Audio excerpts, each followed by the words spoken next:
Yes. Right. No. Yes. I want on the way to the glue factory to win.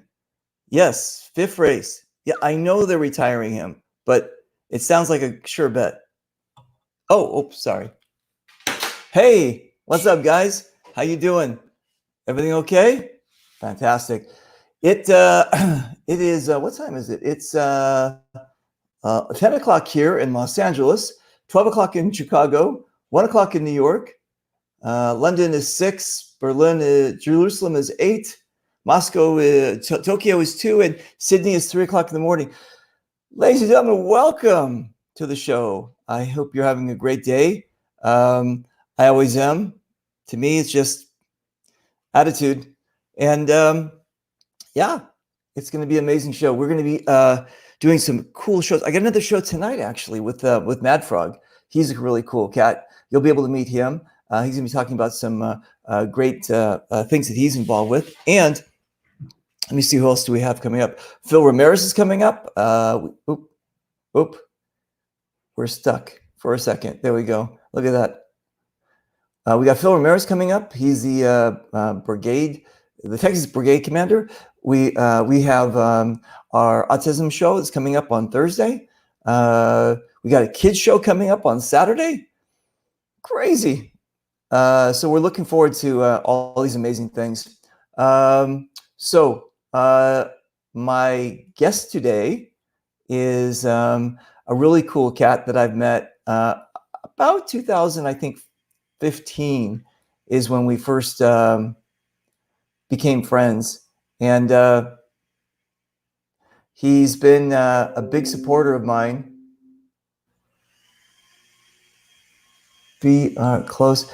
I just lost him. He was just on our live feed, and I lost him. So I have to stretch, as they say in comedy and in the movie industry. Stretch, like pretend like we're talking about something, and just keep the jokes going. Anyway, so he just popped up there a second ago. He was having technical difficulties, and let's see if we can bring him back in. All right, let's see if this works. Ready? All right. So I've known this guy since 2015. He's a really great guy. We're going to learn a little bit about his history and about the brand that he created that swept the paintball community.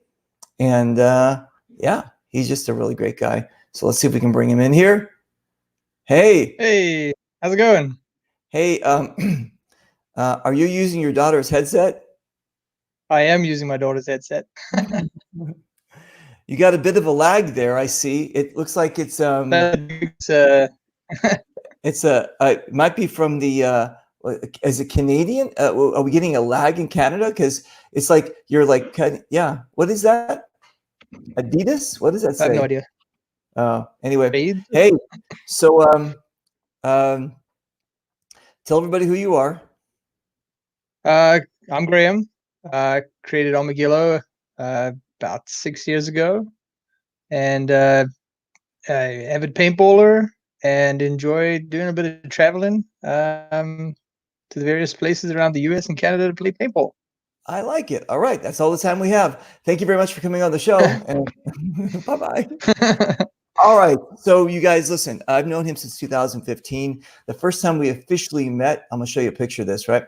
The first time we officially met was here. That was at Living Legends.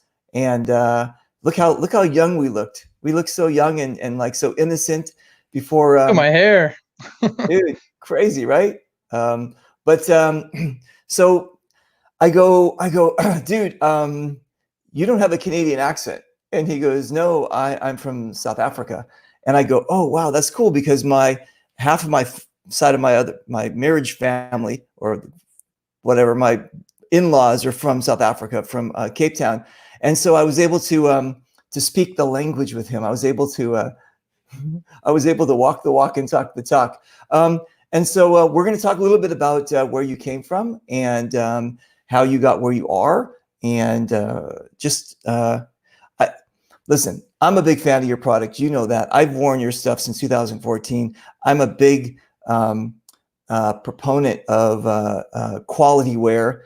And it's been nothing but quality wear, and I put that stuff through like hell, and it's always been fantastic to me. So I wouldn't.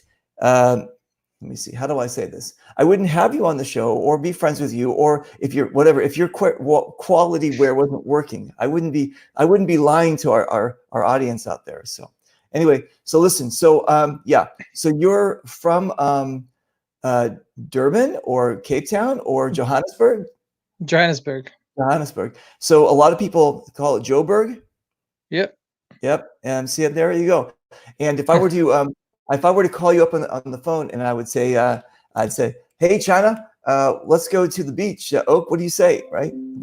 You know what I was talking about. Yeah, you sound like an American trying to talk South African slang, but I get it. You get it? All right. So I was able to find some baby pictures of you on the on Facebook. So now, what was her name? That's not you. Hey, I was cute, eh? Yeah, you were cute, right? No, but did you have a nanny? Not a full-time nanny, no. I did have a part-time nanny, not to look after me, just to more so look after the house and that kind of thing. Right. I was, because my brother-in-law, Wayne from Cape Town, was actually, I think he had a wet nanny or wet nurse, or what do they call it? Where, yeah, they actually, she was already the nanny was already a mother, so she was just using her available mammary glands to take care of the. Oh yeah. That's fantastic. I think it's great, and yeah, it's interesting for me because a lot of Americans understand South Africa only as Nelson Mandela and apartheid, and but when your generation grew up, or when the one before you really didn't know any different. You just knew living there, right? Yeah. It was, when you're surrounded by whatever you're surrounded by, it just becomes second nature to you. So you don't really notice what's going on that much. But Right. I was a child during the whole transformation of South Africa, from the old apartheid to the new South Africa. And I must have been around like 7 or 8, I think, when I started to see changes going on in the schooling systems and things like that. And to us, it was, at that age, it's nothing, it's new friends, new people, new experiences. It's all fun. Nice. And I think I came in at just the right time to start fresh and have a good experience with South Africa as a whole.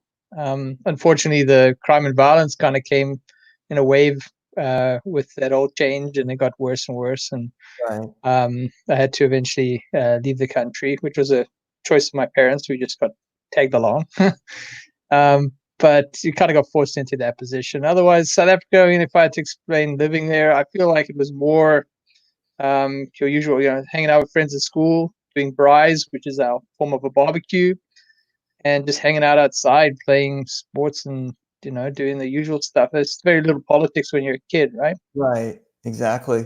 Here's the other thing too, you guys. If you don't know, there's basically, a quick in a nutshell here. The Dutch first conquered or how do I always say conquered? There were people living there before the Dutch got there, and then the Dutch made it kind of like their little location. And then the English came in and they fought the Dutch, and they pushed the Dutch back inland, and the Dutch became the Boers, and the Boers fought the English, and everybody was fighting each other. And then pretty soon the English kind of just took it over. Then the Boers kind of like got involved in like the politics and kind of the control of the thing.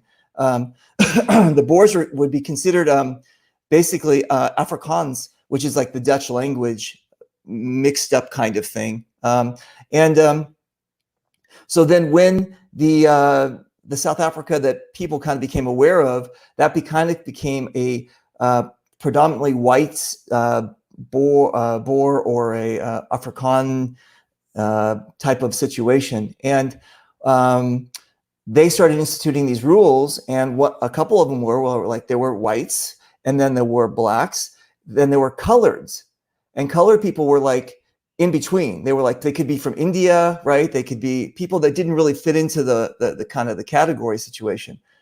So it's an interesting situation that a lot of people that I knew from South Africa grew up in this situation, and they became actually really tolerant of the world around them. Like Graeme, like my relatives, when they came to America, it was like, we're not racist. I mean, we came from a really funky situation, but it actually made them better people. It made them kind of like more worldly, I guess.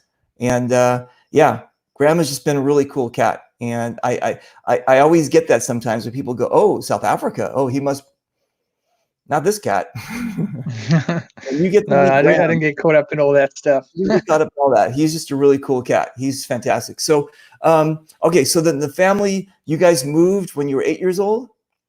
18. 18. I'm sorry. Oh, I gave Yeah. 10 years off of it. When you were 18, now you said you kind of like tagged along. Were you kind of like broken and like I don't really want to go. I love this place, or were you like, okay, I think it's time for a change? That's a good question. You know what? When I first heard that we were immigrating, I didn't like the idea. I heard about a year before we were leaving. But the last year that I was there, things really got heated up with some crime and violence happening close to home.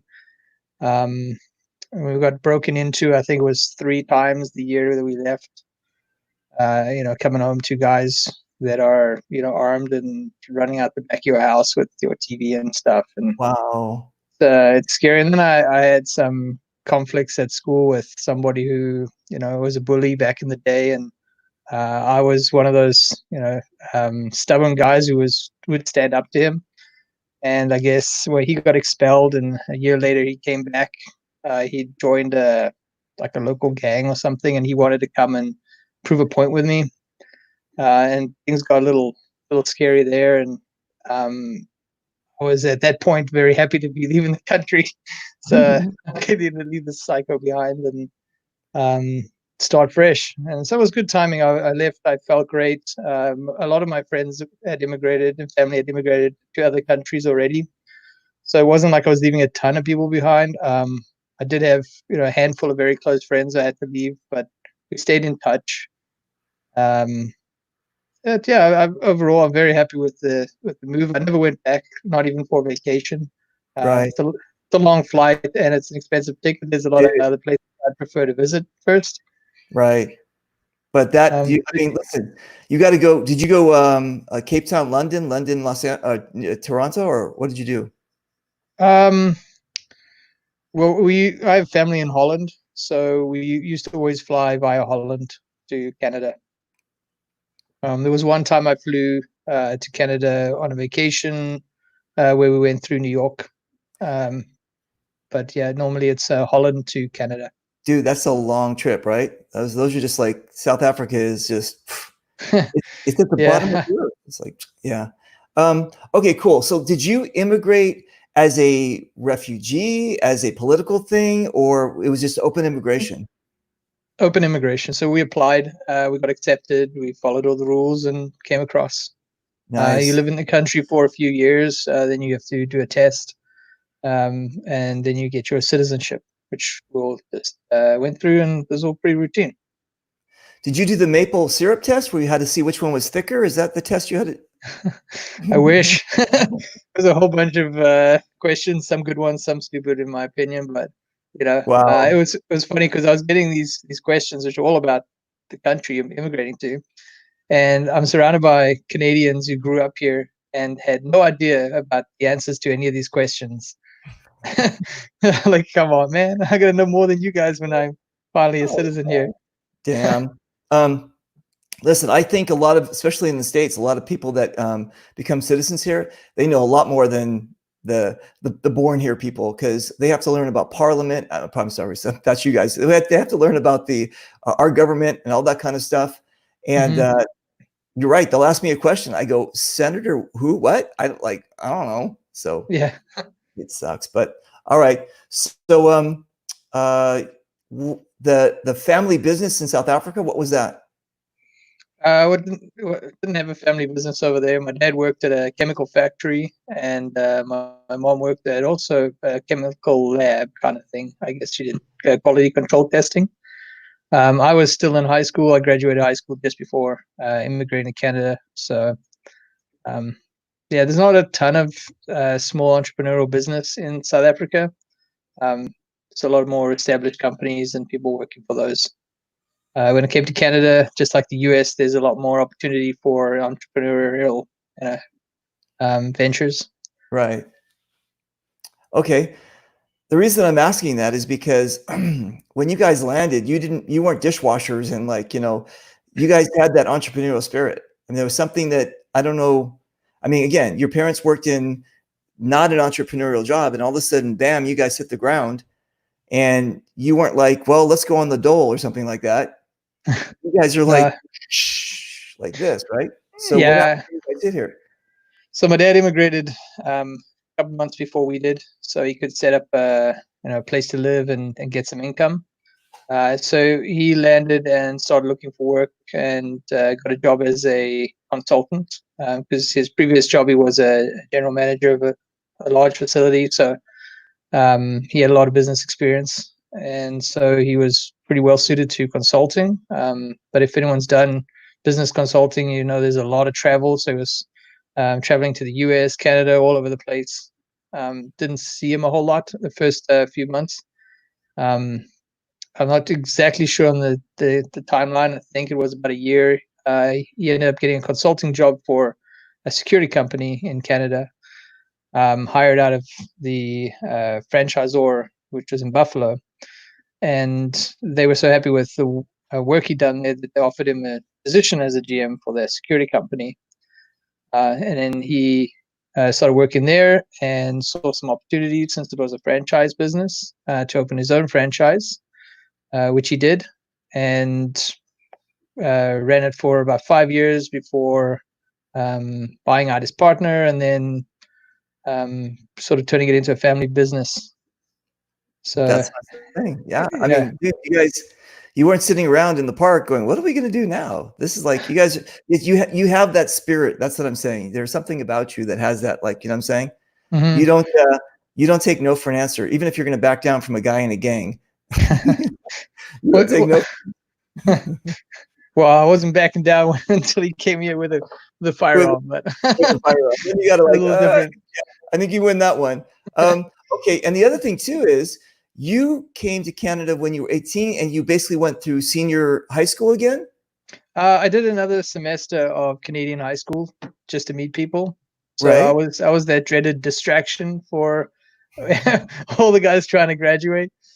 I showed up and I met some people pretty quickly. I stood out like a sore thumb. I was dressed weird and talked funny, and I was like, "Hey, you know what?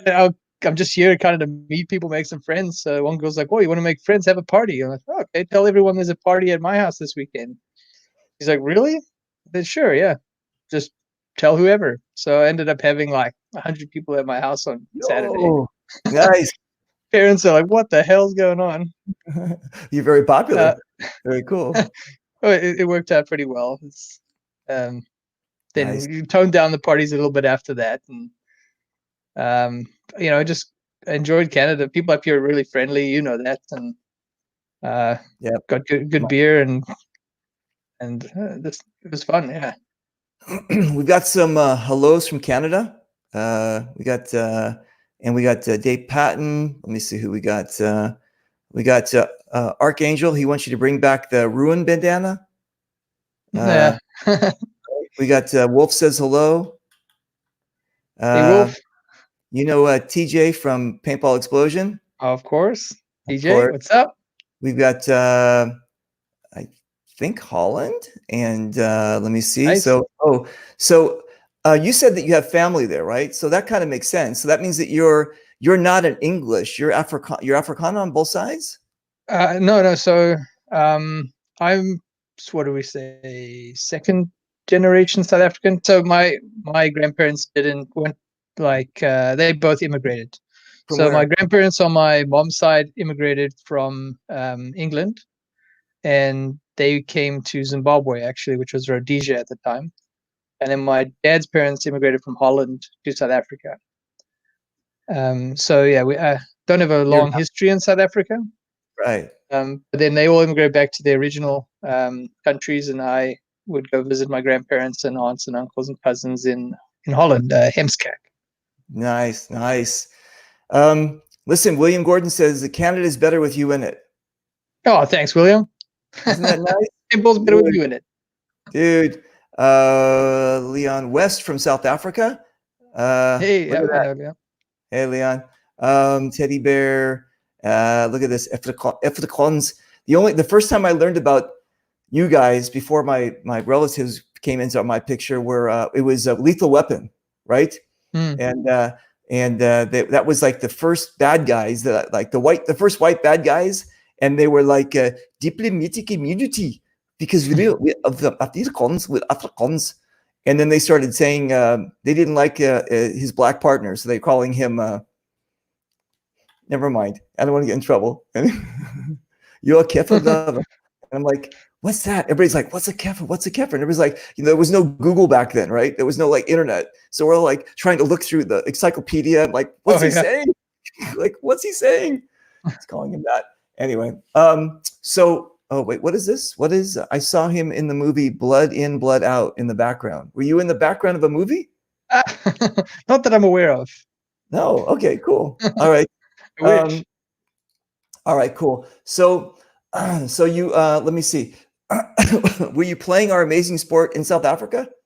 Yeah, so that's actually the first time I played paintball was in South Africa. Couple times, more than a couple times. Same way as most people get into it. Invited to a birthday party.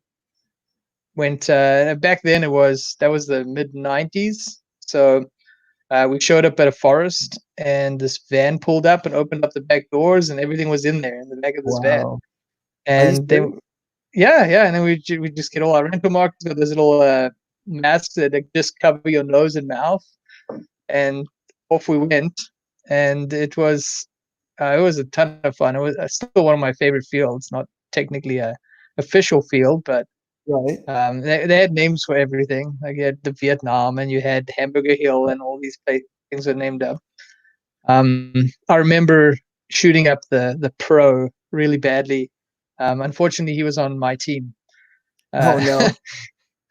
Yeah, he'd done his thing. He'd pushed really far and into the front lines. I guess I was somewhere behind a tree, and he came running back because they'd found him, and he came running straight at me, and I just lit him up. Wow, that's my one experience. So better since then. I got. And so did you have to play? Did you have to play around the lions and the zebras and the hyenas? Did you have to? Were they? No, luckily not. No, there was no. Trying to think if we had any fun. No. I mean, definitely no wild. There was no wild dangerous animals. Right. It might be a random cow or something, but.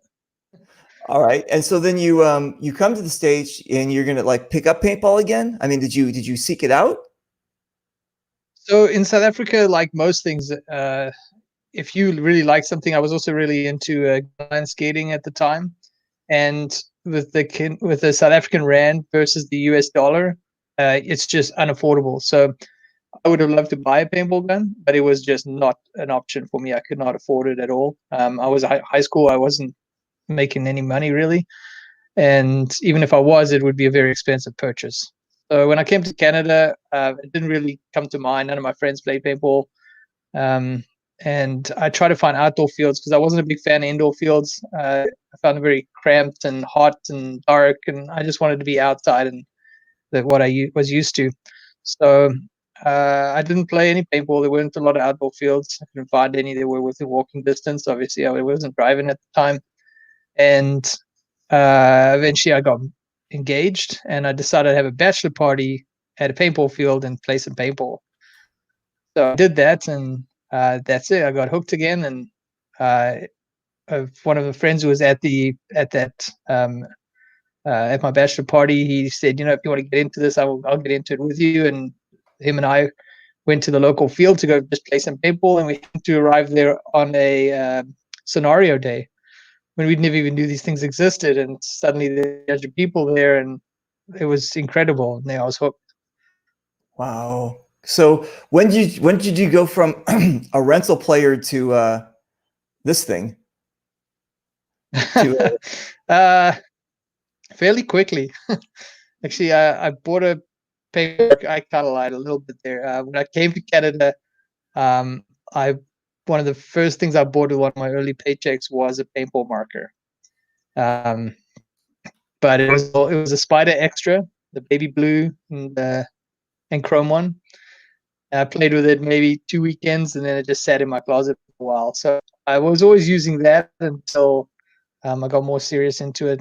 I bought a TM7, which I used for a long time, and I bought a MaxTac TGR when the MagFed thing came out, and then I got a Proton right now, and I'm about due for another marker because Nice. I don't spoil myself enough with the markers. Nice. That's cool. Who are these guys? I have no idea. I have no idea either. The one in the This, middle looks a little like you. I know, kind of. The guy in the middle looks like he's scared. He goes, "I'm surrounded by Canadians. This is crazy." That's Aztec, Wolf, me, and Graham at the Living Legends. And I remember we had that guy. Forgot what his name was. He drove down from Canada, and he was basically our driver kind of guy. I think he was actually a dye Sean? tech. Was he a dye tech? Yeah, Sean. Yeah, Sean. Right. Yes. So he had this, like, Sean. van or something. He was driving us around, and he goes, if I crash this van, I'm killing all the celebrities. He's like, Yeah, I remember that. yeah, that was cool. Yeah, so that was cool. So that was Living Legends, and then let me see where else here. What is this one? That's down in LA. You think That so? was fun. Yeah, Where was this? I Yeah, think it must so. be. Well, Yeah, no, you know what? Or it might be yeah, Paintball Explosion. that's in LA. That's in LA. All right, that's No, cool. I don't think so. You don't think so? All right. So that's we've got we've got Maybe. Panda, we've got you, me, Sonny Lopez, and Wolf. That's cool. Yeah, I You, guess. I mean, it could have been either, right? I've seen that group of people in LA and in I know, Chicago. you're very popular, right? Yeah, so you get That's Chicago for sure. that's Chicago. Who do we Is have? Andres? Ryan, two from Dynasty. We got Ghost Crew, Andre. We got me. That's Ripple, right? That's the guy from Ripple. Yep, Ripple. Yep. Right, dude. That's amazing. All right. So speaking of Paintball Explosion, are you trying to be like a badass here or something, or what's going on? I'm pretty sure that was the summer ones. That was pretty hot. It was pretty hot, and you're wearing one of your own compression shirts, I see. Yes, yeah. The compression line, I feel like it was very underrated. Some awesome quality stuff. The problem with that product is that most of the time people don't see it. It's Right, underneath your gear, performing, and when people don't see it, it's not top of mind. So right. it was awesome stuff. You know, people who bought that, they loved it and they would buy more. But yeah, it didn't take off quite as much as I was hoping with that line. But it's still available, and we actually sell a lot into other sports. So it was a good transition product. Would go into football teams and into combat sports and gym, and then guys would buy that and say, "Well, this is pretty cool. Oh, it's a paintball brand," and then they get their eyes into paintball, and it's a good way of merging markets. It was very useful on that end, and it's always great to bring people into the paintball industry, which is what we're constantly trying to do, because that's the core. That's the core. Polsky wants to know if the hat is in stock. What I would suggest, because we did change our business structure. So as you may have known, if you've been to the website, it's no longer an e-commerce site. We are a manufacturer now for our headwear, the dreads and the headbands, and the e-commerce is handled through Paintball Wizard and their Amazon store or their website. Okay, cool. They are so we're only manufacturing and supplying them with the dreads, headbands, and bandanas. But other products like our hats and compression wear and some of the more niche products are still available, but you need to contact us directly through our Facebook page or email us at armagillo@mail.com. And if it's in stock, Wait a we minute. can get it to Wait you. a minute. Did you just said AOL.com? No, mail. Oh, thank you. MAIL. It's like it's as bad as your internet connection is now. I don't know if you noticed, but you're getting like you're kind of freezing here. All right. So before we jump into the company, I want to still wax poetically about you as a player here. Hang on a second. Tell me about this. That looks like it's Paintball Explosion. What do you want to know about it? I like you going with the tiger stripe still. I mean, what is that? Is that zebra? What do you got there? The black and white? Oh, it's the grills, the zebra grills. Yeah. Those were very popular. I mean, I bought them before everyone wanted them, I guess.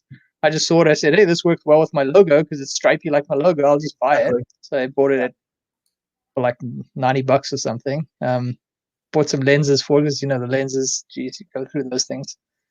And then I got the Gila Ghost bandana around the neck there. I always found that was just perfect for neck protection. It's very soft. It takes the edge off of any paintballs that hit you, but it doesn't overheat. It works with the sweat. So it was a staple for me on my neck. This is, where is this at? Puppet Master? What is this thing? That's in Canada. So that was field. There was Coles Field. Don't know why it's saying slip my. Oh, Crazy Builds. Oh, and, that's right. Yeah. Well, it was a great field, great event, great people. And I considered that my home field, even though it was not technically my home field. A lot of fun. That was early days. So, when I was just starting up, those were the events I went to because they were close enough I could get to. And, even a rain and storm, get in there and do something. This is that's badass looks. That isn't. Oh, that's early. That's right, like the year one, I think. Wow. That was the last Viper event in Canada, I believe. I think it was Canadian Carnage. I know they restarted that, but I think that was the original one. It was in London, Ontario. Nice. Man, it's got like work the memory here. We've got this one at Paintball Explosion. Dude, you are so branded, right? Everything you're wearing is Armagillo. Dude, you kill it with this stuff. It's nice. I mean, having your own brand, you want something done a certain way, you do it. I like something, I just have it made. Yeah, it's the way to go. That is the way to go. You're killing it. Check this one out. That's yes. in Nuketown at Paintball Explosion. We were doing a photo shoot with the smoke. I think that was your idea. Of course it is. It was a big photo shoot. I was just a small piece of it in the background there. No. All ideas are only good ideas are my ideas. But all right. And then you were dying to get a Reaper card. You're like, every time we played against each other, I'm going to get one. And I remember exactly where it was. It was Paintball Explosion. It was on the left-hand side. It was October, and there was this like long, not a walkway, a kind of a thing. You guys were like hiding behind buses and stuff, and we were like in this forest area, and we had to push through. And I would just I would run at people and start shooting. And then I remember I saw you on top of this thing, like this barricade or something. I go, okay. And I just started walking towards you with my pistols, bam, bam, bam, bam, bam. And you just like started like lighting me up. Yeah, I can see it on your face there. Yep. And then I came and I gave you your card. And yeah, that's all good. Yeah. It was always hard to shoot you because you were always getting shot. Yeah, I know you're doing it. Ironically. I'm just running at people. Okay, let me just do this. Okay, so now let's jump into your company and your brand. Let's jump into, I mean, this thing that just like is driving people nuts. In 2000 and, I think 14, maybe the end of 14 is when I found out about you. When did you start the company? Well, the first products came out in late 2013, I believe, maybe mid 2013. And it really, because when I started the company, I had no plan to make it a big company at all. I made a couple products, and I was hoping to sell 1 or 2 a month to pay for paint. And then it kind of took off, and I know how to do a website, so I started a website. I started doing some branding and some advertising, and it just kept going. And I'm like, wow, I can buy so much paint now. And then it kept going, kept going and going. So I never kept the track record of the day that I started Armagillo, because that wasn't how it's kind of evolved into a business. Right. But yeah, 2014 roughly, when you came along, that's sort of when it got its ramp up and it started to get noticed, and which went from there, definitely. So I would say 2014 was its real good first year. All right. So Jeff wants to know if you can make a line of Lobo Gillo ghosts. Do you know what he's talking about? I do. Yep. Probably could do that. But you may have to help me a little bit with the design if you want it, the Lobo style. Nice. But yeah, just message me. We'll figure it out. So as we couldn't figure out his name, and Wolf's telling what his name was. It was Sean Toman. Yes, exactly. Remember, I don't know if you remember. I think TJ and Romeo took us out to dinner one time, and it was like Sean Toman and Wolf, and like the usual suspects. And then Sean fell asleep. It's like, yes, I remember that. He was just like, poor guy. Oh, he'd had a rough day, I guess. Wait, Lobo wants you to make a line of Reaper compression Speedos. Yes, thank you. Sorry. I wear my kilt traditionally. I don't need any Speedos. So there you go. All right. So yeah. So what happened was, speaking of Lobo, Jeff is really, really big into our Southern California MagFed scene. In fact, I believe that's where MagFed basically started with me. I'm just joking. I started playing in 2008 just with pistols. So I guess that's MagFed, right? So, but actually the genesis of this whole thing was Jeff and Kusha and the ODSC, and they kind of just like, and they adopted your brand. They MagFed kind of like just like said, this is kind of like our guy kind of thing. And your big market share was MagFed, wasn't it? It was, yeah. MagFed and Armagillo just meshed really well. The head protection was extremely useful in MagFed, where you had a lot of first strike rounds. So it would not only protect your head, but it would give you a lot of bounces as well, kept you in the game, which when you're looking at a long range shot from a first strike round, it's unlikely to break if it's hitting something slightly soft on your head. Right. And it took that edge off without being, wearing the helmet was the other go-to with MagFed, and that unfortunately, you get breaks on that from anywhere, and you stick out like a sore thumb. It's extra hot, and your other alternative was to wear next to nothing. So it was a good fit. It looked badass, and it worked with the whole scene.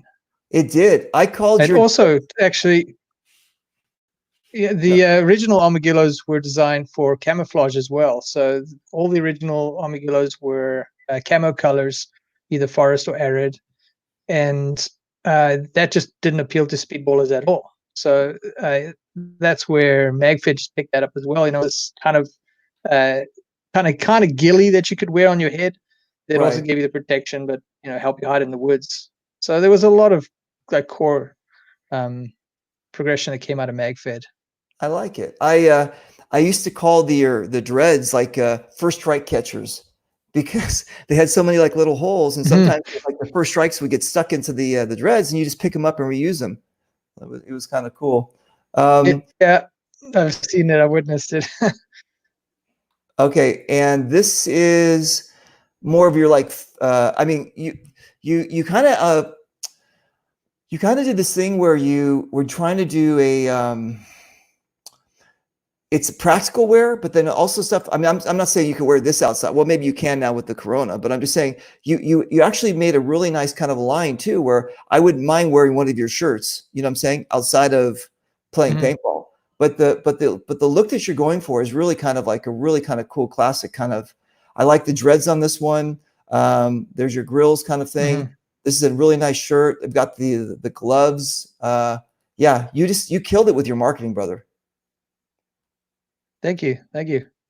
As far as the gloves are concerned, I've always been a big proponent of your gloves. I've worn a lot of gloves, and they've lasted me forever. I mean, I've never had an issue with them. They just constantly, and then I got something happened, and I got them in the water, and they shrunk.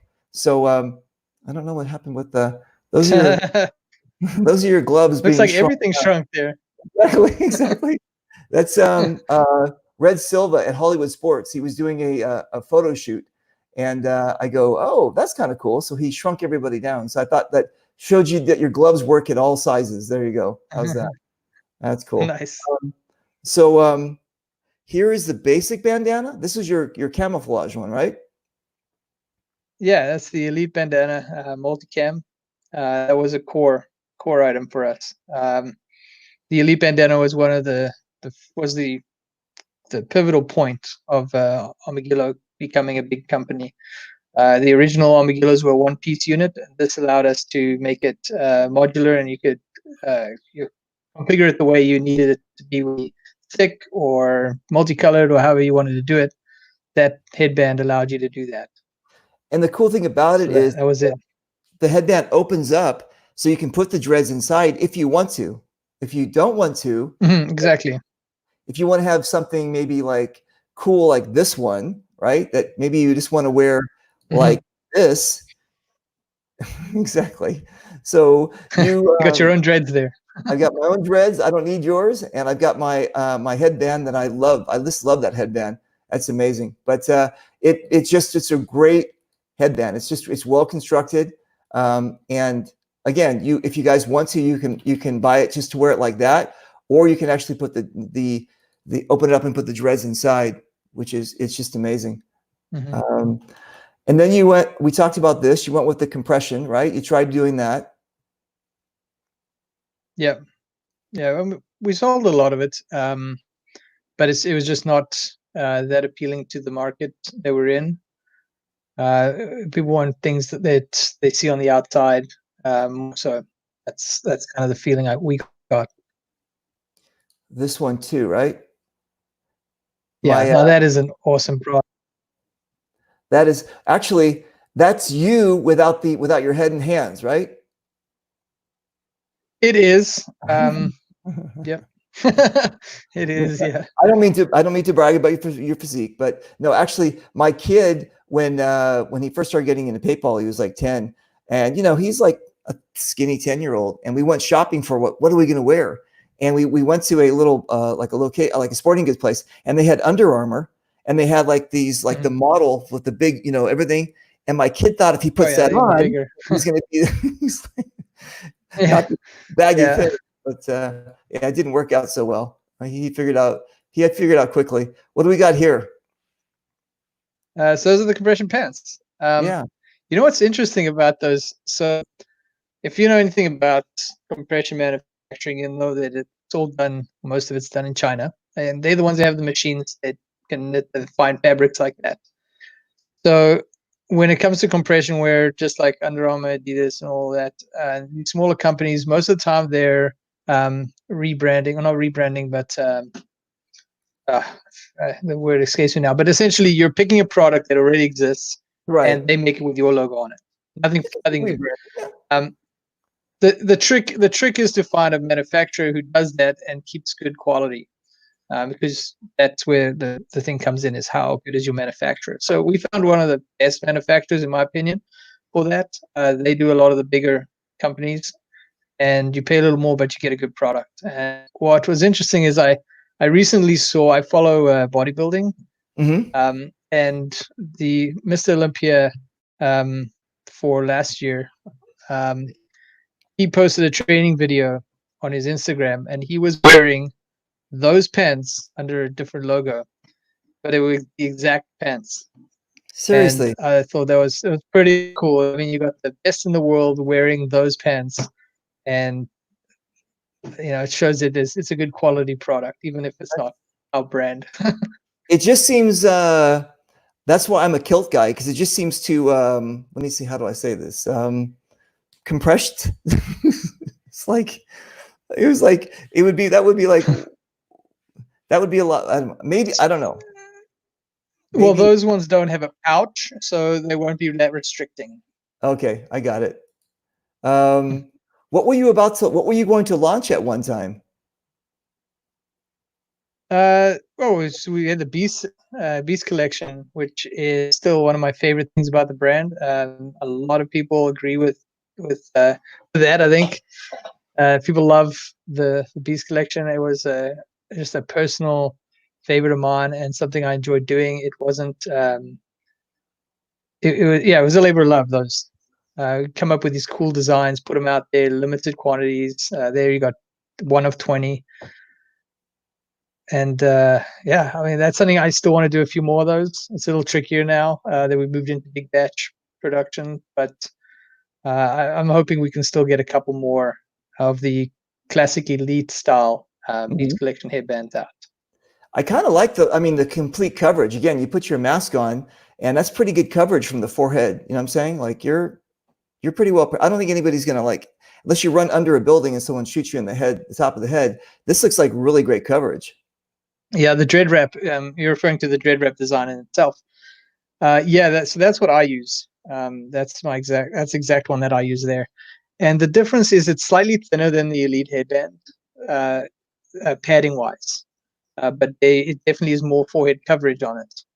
So I find that it fits under the mask really well because it's not super thick, and it goes up pretty high, and it doesn't move around. And now there's a wrap that goes over the top of your head as well that you can't see in that picture. It's a very thin, like micro wicking fabric that runs over the top of your head, so it's very cool temperature wise, but it gives you a nice little shield on the front. It's not as protective as the elite headband, which has a double layer, whereas this one has a single. Right. But that's what I use. I use that, and it is a staple. I can't play without that on my head. Nice. Very cool. Wolf said, still working out with my compression fit. Nice. Yeah. I still do it with mine. It's amazing stuff. Great for snowboarding, fishing, swimming. Like, it's amazing product, and I think it's a pity more people didn't find that out. The compression gear is awesome. Graeme, bring back your barrel covers. Yes, I have those barrel covers, dude. Yeah, you gave those, and because I had the big suppressors on my pistols, and they were perfect. Yeah, those are badass. I think that there hasn't been anything like that in the industry at all. Never. That came out with that level of complexity for something so simple, right?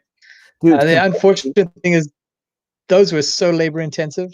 Dude, it would take a while to put them together. Roman sandals, the way that you had all those, the everything was wrapped. It was like, it looked like you had to, I had to put the barrel down. I had to open them up. I had to stretch. But when you get them, they were perfect. But when you give them for me the first time, it's like all those, I don't even tie my shoes. What the fuck is all this stuff? It's like, well, there was different ways to tie them, right? So it was the first thing. You could go figure it the way. Now the problem is they weren't cheap either for barrel cover, and we know what happens to barrel covers, right? You lose them.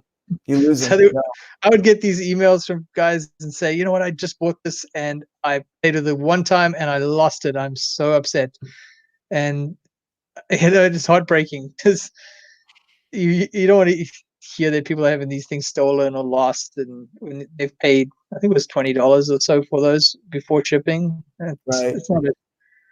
And you knew it was a limited product. It's not something I could just be like, here's another one. But for those who have it, I'd say look after them. Yes. Not going to be any more of those. Nice. Let me just do this here. All right. Tell me, where do we go here? There we go. We did that one. And we've got some, what is this one here? Okay. So then people started loving your product so much. Again, you're Mr. Branding when it comes to your product, which is again fantastic. I wear your hat. Where is it? It's in my car. That hat. I don't know what you call that one. It's not like it's not like a really a baseball cap. What is that? Yeah. Gee, that was a while back. We made those ones. I want to say Ranger hat, but I'm not sure what it was. They're shorter, like on the thing. They're like this cloth, and Yeah, they're the military style short brim flat top right, hat. dude. I'm Uh, in love with that. yeah, we could do a few more of those. Okay, make sure it says Reaper on the We back, could not your name. Okay, that's it. Yeah, take off make Armagillo. you a custom one. We'll Make do me a custom one. no. Always keep your branding. Always keep Reaper on there. But the branding stickers. You started doing this. The glow in the dark. Right. This is really great for playing at night, so your enemy can see you. Yes, like maybe Hmm. Yeah, not very covert. no, those are hard to get unless you're. Are you still making those? Uh, no, but I still have some. Okay, those are So I hang on to those. I keep a lot of these things on hand just for the diehards that Yeah, they'll message you. They'll say, you know what, I really like this thing. Do you have it?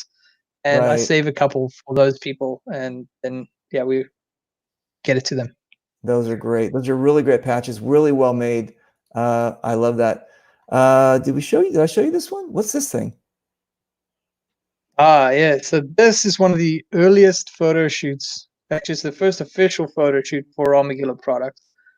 That is a paintball crossbow, and so I was at a field in Waterloo, Ontario, and I saw this player from one of the player picks after the game, and he had this crossbow and this bow, and I was like, wow, that would look so cool with dreads. So I gave him a call, and I said, you know what, I got these new black dreads. This was the first time Voodoo Mesh ever came out, and I said I would really like to do a photo shoot with you if you'd be down with that. I'll give you a free one of these. And at the time, Armagillo just started out, so that was a big investment for me to give one of these things away. They were, labor intensive and not cheap. And he said, you know what, if you can give me one for my son too, then you got a deal. And I was like, okay, cool, absolutely. And you know what, awesome guy. And we did that shoot, and those pictures are still some of my favorite to this day. Nice. Oh, cool. Here's one of my favorite lines. This is when we started, like, again, branching out outside of paintball. I mean, paintball players still use them, but you're kind of like, I remember you were saying that, you actually, one of my friends, she's a singer, Dahlia. I go, listen, let's get it into her hands, and then we can start, like, maybe getting it outside of paintball and getting your brand all. You gave me a white bandana. Remember the white head wrap kind of thing? And she wore it on a photo shoot. Yes. Yeah. So then you started, like, really kicking ass with this stuff outside of paintball, and you started doing this kind of stuff. Yeah, the winter beanies or toques, as we say in Canada. Oh, I'm sorry, toque. You're the toque. Yes.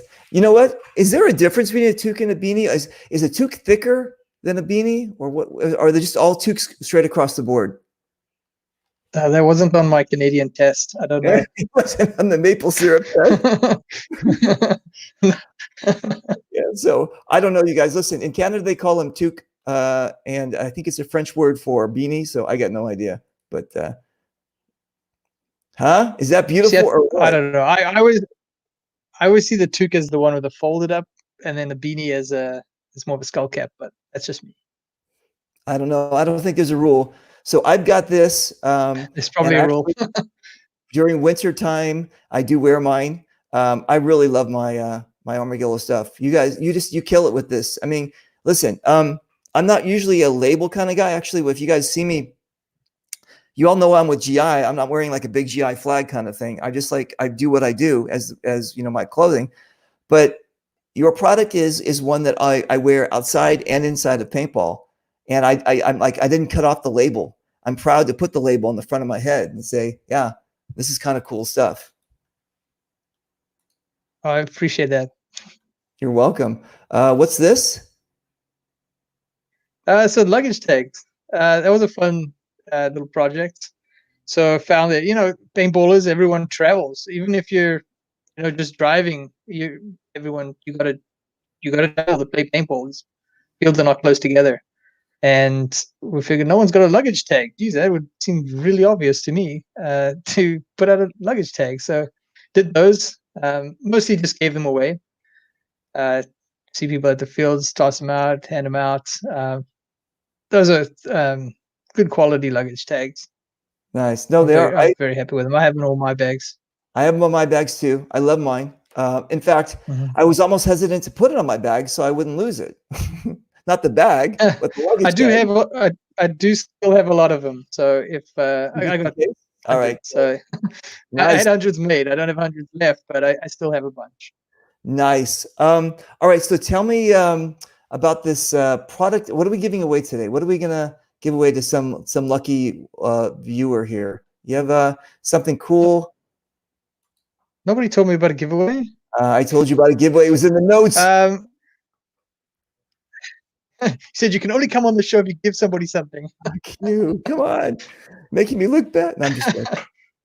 Yeah, I love your sense of humor. No, so I was thinking we could do a headwear item. So Wow. I was thinking like one of our hats, because we still have hats, beanies, and then perhaps compression wear. So if I'm not sure how you want to do the giveaway, all I would need to know is whether you like a brim like this or a flat brim, Well, and what size you are. Okay, so here's what's going to happen. You're going to pick somebody. Can you see all the comments and stuff? 1 second here. Yes, I can see them all. Okay, so just randomly pick a person that doesn't have the same last name as you. Oh. And and just randomly pick someone. I don't care who it is. Just randomly pick them, and then that person watching, hopefully, because if you're not watching, you're not going to get it. But basically, the person that's watching then will PM you, and then you guys will hook up, and it'll take care of it. So you want to close your eyes and spin the wheel, or however you want to do this. I don't care. It's always up to my guests to choose. It is Lee Williams is where my finger landed. Dude, Lee Williams, Mr. Cartoon Man. It pays to watch my show. There you go. All right, cool. So I'll need him to send you an address, and no, he's gonna PM you. No, PM me, okay, PM me. Dude, look at I'm like Vegas. I'm out of here. It's like this. It's between you and him. So all right, Lee, message the Facebook page or message me directly. Facebook page is probably better. There's no filters through there, so come directly to me. Yeah. And yeah, we'll take care of it. Congrats. Oh, listen, the fellow Dutch guy, he got pissed off that you didn't pick him. Oh, you gotta blame my finger. I point my finger at what I need. This one. Okay. Anyway, we'll listen, Thomas. Maybe we can get you some swag or something like that, right? Maybe we can send. Thomas, are you in the Netherlands right now, or are you a fellow Dutch guy that's actually in Canada? Let us know, and maybe Graeme can send you some like stickers or a patch or something, because he's a big fan of yours, Graeme. We'll take care of it. Okay, cool. All right, so you've got let's see, from 0 to 18, South Africa. From 18 to you jumped to school, and you became the king of high school because you didn't have to worry about your grades and you could just fuck around. And then you threw a big party and became the famous guy in Canada. And then he's a Dutch Canadian, he says. And then your dad got involved in the security business, which I have a feeling the family's still involved in. Yes. Here's you listen, you knucklehead. The NXL was at the same time as your big convention in Vegas, right? We're both like 3 miles away from each other. And, yeah. And I'm like, I'm looking at all these pictures, and I go, this looks like Vegas. Maybe they're just old pictures. What's he posting? Wait, what's all this shit? And then I go, what? You're like come on, let's get together. You're 3 miles away. Come on. It was like, and you go, oh no, man, I can't. We got these conventions happening and all this. That's crazy thing about Vegas. I only got your messages on my last day there. I know. So yeah, it's cool. Yeah. So then your family, went full steam into the security business. You did your paintball Armagillo thing, Mhm. and yes, you did get married. And like a lot of marriages, they things happen, and Yep. but because of what happened, you have this amazing daughter. Yep. Yep. Now think So about this. We've gone full circle. If you didn't get married and didn't have that daughter, you wouldn't have the stupid headset on your head. that's right. There you go. And Armagillo wouldn't be as big as it is either, because it was a way for me to distract myself from the divorce, was to focus on positive things like Armagillo. So It, yeah, everything happens for a reason. I'm a firm believer in that. And yeah. if something seems like a bad thing right now, just step back, look a little, look around, say, why is this happening? What positives could possibly come out of this? Don't be negative about it. Just maybe just open your eyes up a little bit, look around, and see, you know what? Now I got this opportunity, now I got that opportunity, and everything happens for a reason when you look back at it, good and bad. Some things we don't like, but um, It's we life. can't control life. It's Just real live life, with and it. that's it's what it is. And oh, I don't know. What are you gonna do? Hey, listen. Have you Hmm. seen this brand? Let me see if I can do this here. Have you seen that brand? No, not yet. Now I'm seeing it. That's Make Your Own Tracks Wear. It's a uh, one of my big sponsors, and he's this really cool cat out of actually, you know what? It's SAS Wisconsin, and he's just a really cool cat, and he's made this brand called Make Your Own Tracks brand. Make your own tracks. Make your own tracks wear, and he's just knocking out of the park. But he's another one of those entrepreneurs in our paintball industry that just said, "Listen, there's a need. Let's do this." And the philosophy, I guess, if I were to handpick my sponsors, that's what I'm always going after, is people that have like something like you, this amazing philosophy, this amazing positivity, and Make Your Own Tracks does. You have it. A lot of these people have it. You surround yourself. I mean, again, it's like the universe, right? You throw off the Mhm. energy, and it comes in. And so I bring you into my circle, and all these other people. You're just like fantastic. So you know what? I heard something once, and it's kind of stuck with me since I heard it. Is And I guess some people may not agree with this, but you become the average of the people you surround yourself with. Definitely, that's 100%. So 100%. have some friends who are going to push you, who are going to challenge you, that Right. going to lift you up, Right. and don't associate with yourself with people who are going to be dragging you down. That's Keep true. keep a tight group, and you become the average of your surroundings. I agree 100%. I'm super into all of that. I was basically raised amongst all that positivity, gross, California kind of, what I'm saying, that kind of thing. And it's so easy. I've seen people, they just surround themselves with yes people or Debbie Downers or whatever else, and then they get jealous or pissed off at you when you grow, and they Mhm. don't realize that they've actually surrounded themselves with people that won't allow them to grow. And then they look at you and like the crab in the barrel, like, well, why you? I said, well, look who you're surrounding yourself with, right? The people that just like, they don't care about life. If Mhm. you do surround yourself with those kind of people, if you listen, um, the big elephant in the room is the coronavirus, right? Okay, I've done 10, I don't know how many hours, I don't know how many shows I've done. I think Mark and I just figured it out. We have almost like a month of shows. I'm not doing any corona shows. I mean, we like talk about it like this, like I'm just saying right now, but that's not our world. I mean, our world is about positivity and paintball and the community and happiness and that kind of stuff.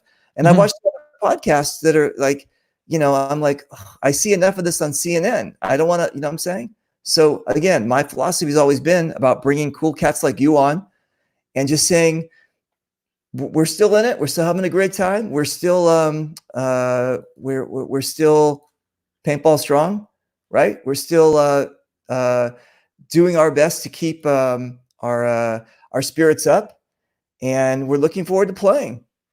So Yeah. yeah, My suggestion to people, we can't get out there and play right now, is get excited about it.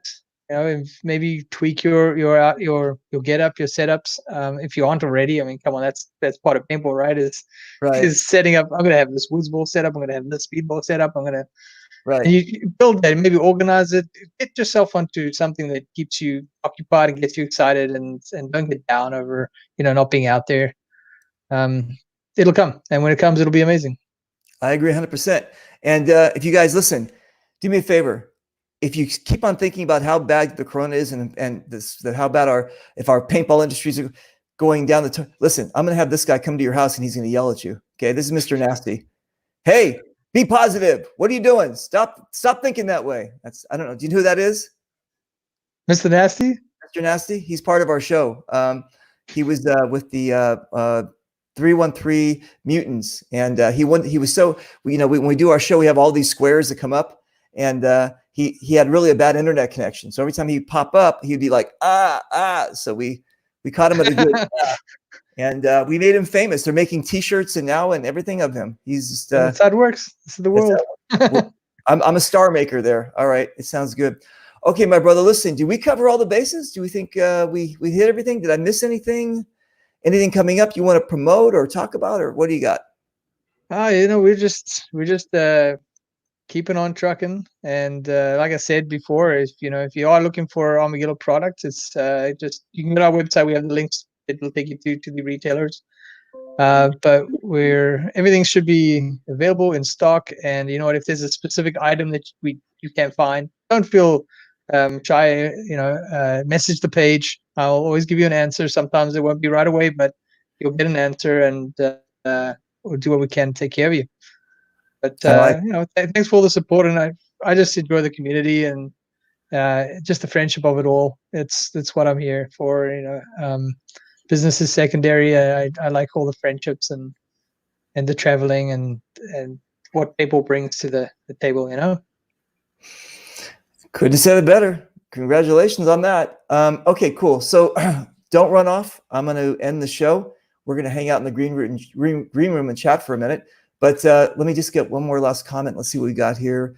What did I miss? Oh, no. Look, here's our friend from Holland, or the Netherlands. What did I miss on the Dutch part? We were talking about wooden shoes and how much we love them, and tulips on our organ, and windmills, and yes, all that. Anyway, all right, you guys, listen. Thank you guys very much again for watching the show tonight at 6 p.m. California time. I always have to do that because I don't know if they're teaching this in school or not, but back in the day we had to write PST, Pacific Standard Time, and East Coast, And then when I send that invitation out to people go, so it's 10 o'clock Pacific. I'm like, okay, fuck it. So I'm just putting really. Time. I'm just like, all right. So California time. If they're not teaching you in school, it's California time. It's just easier. So 6 p.m. California time today. We have William Mad Frog on, and you've met Mad Frog, right? Mm-hmm. Oh yeah. Yeah. So he's going to be on the show tonight talking about some cool stuff. And yeah. So we got 2 shows today. Fantastic. All right, you guys. Listen, we're going to end the show, and I just want to say again, Graeme, thank you very much for coming on the show, and I think the world learned more about you and about Armagillo, and I think that they're going to feel more connected to you next time they see you. So I think it's going to be a good thing. I hope you see you all soon. All right, you guys, I'll talk to you soon. Bye.